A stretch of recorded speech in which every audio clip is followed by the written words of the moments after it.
یوې نجلۍ له خپل مین څخه پوښتنه وکړه: ولې را سره مینه لرې؟ مین ورته وویل: بس لرم یې. نجلۍ وویل: نه، دا ځواب دې نه منم. دلیل یې راته ووایه چې ولې در باندې ګرانه یم. مین وویل: مینه دلیل نه غواړي. نجلۍ وویل: زه بې دلیله مینه نشم منلی. مین یې ورته وویل: دلیل یې را سره نشته، خو ثابتولی شم چې در باندې مین یم. نجلۍ سر وخوځاوه، ټینګار یې وکړ چې نه نه، ما ته به دلیل وایي چې ولې را باندې مین یې.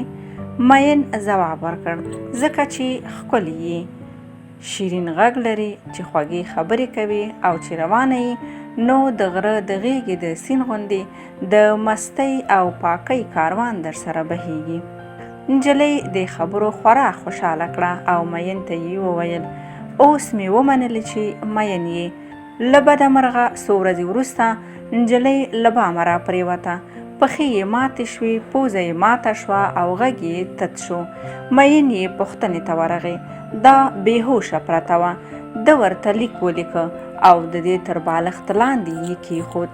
په لیک کې لیکلي وو چې پوزه دې ماته ده، اواز دې ناست دی، له خبرو لوېدلې او د امسا محتاجه به یې.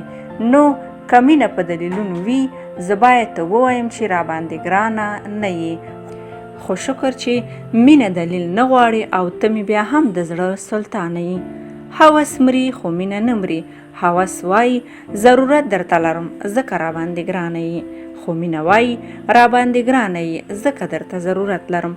دا د بخت کار دی چې څوک د ژوند ته لاره پیدا کوي، مګر دا د مینې کار دی چې څوک د زړه ته لاره پیدا کوي.